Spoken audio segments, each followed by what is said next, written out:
Good evening and welcome. Tonight, the president is off to Malabo tomorrow to hold talks with his counterparts on protecting resources of the Niger Delta and the Gulf of Guinea.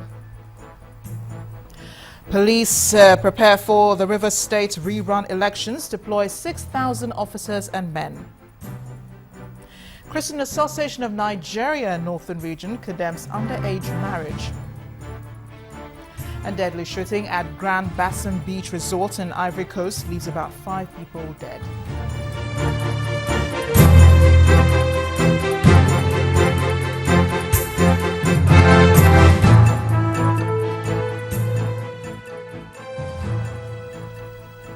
It begins tonight with another round of diplomatic voyage which the president is embarking upon, beginning from tomorrow to Malabo, the capital of Equatorial Guinea. The talks with President Obiang Nguema Mbasogo will focus on measures that would protect the people and resources of the Niger Delta and the Gulf of Guinea. The presidency explains the trip will see the conclusion and signing of an agreement by Nigeria and Equatorial Guinea for the establishment of a combined maritime policing and security patrol committee. Both presidents are also expected to discuss and agree on other collaborative measures to combat crime, such as piracy, crude oil theft, attacks on oil rigs, arms smuggling, and human trafficking in the Gulf of Guinea. The two leaders will also confer on the rescheduling of the joint summit of the Economic Community of West African States and the Economic Community of Central African States on additional cooperative measures to curb terrorism and violent extremism in West and Central Africa. Back home, the candidates of the All Progressives Congress in the Benue South senatorial rerun election, Mr. Daniel Onje, today filed another petition against the return of Senator David Mark as winner of the recent rerun election. He told journalists at a magistrate court after filing his petition that he won in most of the polling units, where over 29,000 votes were cancelled. Reacting to the development, spokesperson for the former Senate President, David Mark, says his legal team is waiting to be served copies of the petition and no efforts will be spared to defend the mandate freely given to Senator Mark by the Idoma people. We are approaching the tribunal this time around for the outright declaration of my humble self as the duly elected senator representing the Benue South Senatorial District.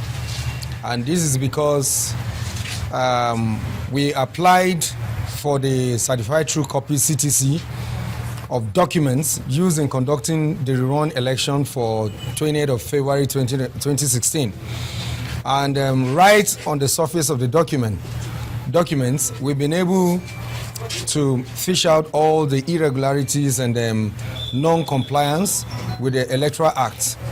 For example, of a particular polling unit in Ado local government, where we scored 410 votes, and then PDP scored just about 6 votes in that polling unit. The result had been certified and declared by the supervisory officer of INEC. And then at the local government coalition level, the returning officer elected on his own to cancel the result without any reason. What do you expect of a man that went into a contest after heavy transonication that they were going to win, they were going to defeat us because they had every arsenal of political war at their disposal? They had the police, they had INEC, they had the state government, they had the federal government. So with that, he came into the contest, into the race, with the hope that he was going to win. But at the end of it all, of course, minority may have their say, but majority will surely have their way. The Inspector General of Police, Mr. Solomon Arase, has directed the AIG in charge of Zone 6, Calabar, Mr. Adisa Bolanta, and 3 commissioners of police to relocate to Port Harcourt, the River State capital, tomorrow for pre-election preparations ahead of the rerun election in River State. A statement issued by Mr. Arase's office says the deployment is to ensure a conducive environment for free, fair and credible election. The statement adds that 6,000 conventional policemen and 14 units of police mobile force personnel would be deployed to complement the personnel of River State Command during the election. The Deputy Inspector General of Police in charge of Department of Operations, Mr. Sontoye Wakama, has also been directed to proceed to River State immediately to hold meetings with stakeholders and police officers in the State Command on the need for peaceful conduct before, during and after the election. Oyo State is still trying to come to terms with the recent clashes between Fulani herdsmen and local farmers. The State Commissioner of Police, Adeleye Oyebade, summoned traditional rulers and local farmers and herdsmen, where he tried to intervene on issues that resulted in the dispute. After a long meeting, the State Police says they're making some progress. The two-week-long trip took the entourage of the Oyo State Commissioner of Police, Adeleye Oyebade, to all the local government areas in Okeogun, where communal clashes between resident farmers and Fulani herdsmen are becoming worrisome. From Iseyin to Shaki to Kishi, Okeyo, and Igogon, community leaders from both the farmers and Fulani settlers attended the peace parley to find lasting solution to the crisis before it snowballs into something worse. Traditional rulers were prominent features at all the meetings, as some of them were accused of granting permits to cattle rearers without consent of farm owners. Some of the issues of contention include the complaints of monumental damage to farmlands as a result of arbitrary grazing on crops, which farmers say has impeded yield. Fulani herdsmen, they claim that some of the farmers have poisoned water sources for their cattle, incurring huge losses from death of their cattle. Having listened to all involved, the Oyo State Police boss ordered that the agreements contained in the earlier peace accord must be obeyed. No more underage boys as grazing guides during the scheduled time frame now established for grazing. He added that no farmer should poison or harm any cattle, but report any infringement to the police. We want to ensure that the two sides really implement the content of the communique.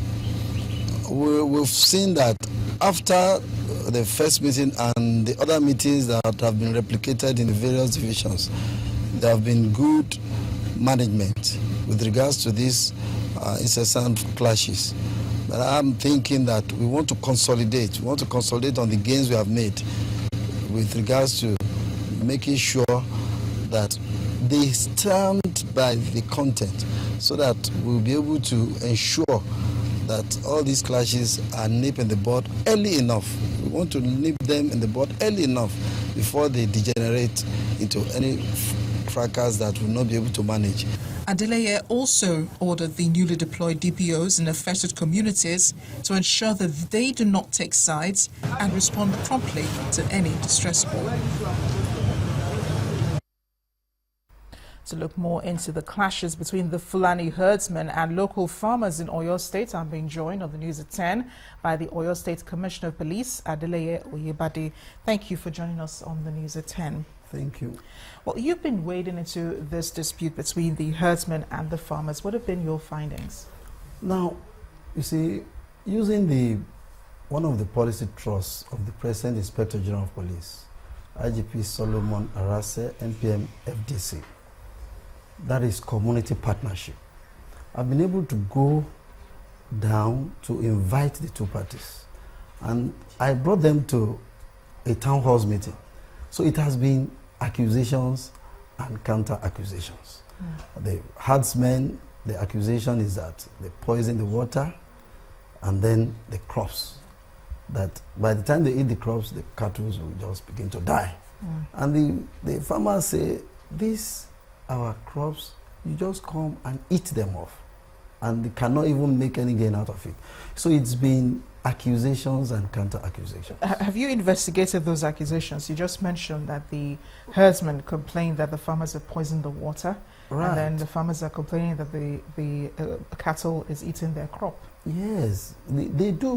We have done that. Did you investigate to find out if this is true? We've done that. That was why after my tour, I went round to all these communities.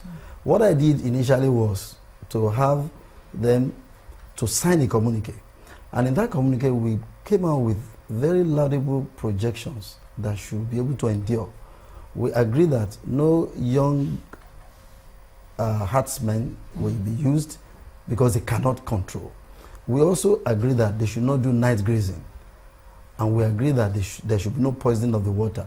But you see, at this stage, I think it is just implementing that communique that will make us to arrive at the lasting peace. So do you have your men out there on the field to monitor to see that this is really enforced? You see, after I did the town hall meeting in Ibadan, I now instructed my divisional police officers to replicate same. So what we have now is, in all the divisions, we have a committee, a standing committee, where you have the herdsmen and the farmers and the local community leaders well represented with the police monitoring. So each of these disputes, when they occur, they come to the dialogue table and they present their issues, and then they are resolved. When they cannot resolve, I step in. We do this and it has been working. Yeah, but recently we've seen a rise in the number of these clashes. What happens if, after all your efforts, we have more clashes? I mean, they erupt again. I think what we need to do is, you see, in any relationship where trust and confidence is lost, is not good enough. So we're trying to ask them, you see, when you are talking about rice, we want to eat rice and want to eat our rice with meat on top. So they need themselves. One party must complement the other. So I'm trying to build that trust and confidence back, that they should be able to live together, dialogue, and then we'll resolve our issues, and then we can continue to move ahead. Police Commissioner Adeleye Oyebade, thank you so much for joining us on the News at 10. Thank you so much. And in part two, after the break, our community report focuses on the issue of congestion at the Kara markets with the movements of Mile 12 traders. Please stay with us.